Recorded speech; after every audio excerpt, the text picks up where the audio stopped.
आज का वचन, पहला पाठ प्रेरित चरित अध्याय 4 पद संख्या 8 से 12।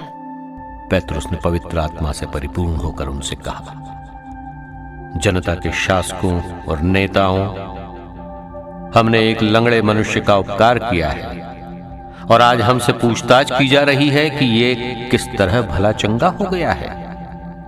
आप लोग और इज़राइल की सारी प्रजा ये जान ले कि ईसा मसीह नाजरी के नाम के सामर्थ्य से ये मनुष्य भला चंगा होकर आप लोगों के सामने खड़ा है। आप लोगों ने उन्हें क्रूस पर चढ़ा दिया, किंतु ईश्वर ने उन्हें मृतकों में से पुनर्जीवित किया। वो वही पत्थर है जिसे आप कारीगरों ने निकाल दिया था और जो कोने का पत्थर बन गया था। किसी दूसरे व्यक्ति द्वारा मुक्ति नहीं मिल सकती, क्योंकि समस्त संसार में ईसा नाम के सिवा मनुष्यों को कोई दूसरा नाम नहीं दिया गया है जिसके द्वारा हमें मुक्ति मिल सकती है। दूसरा पाठ पहला यूहन्ना अध्याय 3 पद संख्या 1 से 2। पिता ने हमें कितना प्यार किया है, हम ईश्वर की संतान कहलाते हैं और हम वास्तव में वही हैं। संसार हमें नहीं पहचानता। प्यारे भाइयों, अब हम ईश्वर की संतान हैं, किंतु ये अभी तक प्रकट नहीं हुआ है कि हम क्या बनेंगे। हम इतना ही जानते हैं कि जब ईश्वर का पुत्र प्रकट होगा तो हम उसके सदृश बन जाएंगे, क्योंकि हम उसे वैसा ही देखेंगे जैसा कि वो वास्तव में है। यह प्रभु की वाणी है। सुसमाचार संत यूहन्ना अध्याय 10 पद संख्या 11 से 18। भला गड़ेरिया मैं हूं। भला गड़ेरिया अपनी भेड़ों के लिए अपने प्राण दे देता है।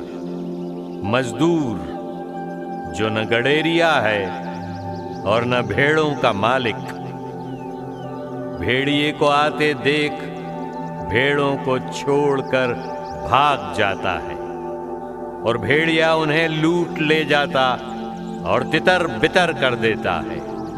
मजदूर भाग जाता है क्योंकि वो तो मजदूर है और उसे भेड़ों की कोई चिंता नहीं। भला गड़ेरिया मैं हूं। जिस तरह पिता मुझे जानता है और मैं पिता को जानता हूं, उसी तरह मैं अपनी भेड़ों को जानता हूं और मेरी भेड़ें मुझे जानती हैं। मैं भेड़ों के लिए अपना जीवन अर्पित करता हूं। मेरी और भी भेड़ें हैं जो इस भेड़शाला की नहीं है, मुझे उन्हें भी ले आना है। वे भी मेरी आवाज सुनेंगी, तब एक ही झुंड होगा और एक ही गड़ेरिया।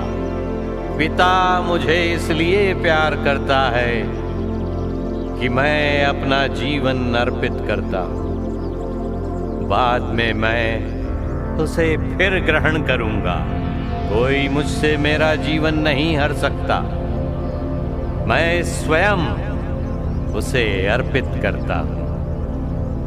मुझे अपना जीवन अर्पित करने और उसे फिर ग्रहण करने का अधिकार है। मुझे अपने पिता की ओर से ये आदेश मिला है। यह प्रभु का पवित्र सुसमाचार है। आमीन। आज का चिंतन, सृष्टि के प्रारंभ से ही ईश्वर को एक प्रेमी, क्षमाशील और करुणामय पिता के रूप में जाना जाता है, जिन्होंने हमेशा अपनी प्रजा को एकत्रित कर अपने पास रखना चाहा था। इसलिए उन्होंने अपने नबियों और राजाओं को ये जिम्मेदारी सौंपी, पर उन्होंने अपनी जिम्मेदारी नहीं निभाई और इसलिए ईश्वर व्यक्तिगत रूप से अपनी प्रजा की देखभाल करते हैं, जिनकी बहुत सी विशेषताएं हैं। वो खोए हुओं के लिए व्यक्तिगत देखभाल और करुणा का वादा करता है तथा उन्हें झुंड के पास वापस लाता है। वो अपने भेड़ों के साथ चलने का वादा करता है और उनकी अगुवाई करता है। इन विशेषताओं की खास बात यह है कि वह इन सब जिम्मेदारियों को भली भांति निभाता है, पर अपने तरीके से। वो लोगों को स्वतंत्रता भी प्रदान करता है कि वे स्वयं उनका चुनाव करें। उनका निमंत्रण है कि हम उनकी आवाज को पहचानने के लिए अपने कानों को हमेशा सतर्क रखें। आमीन।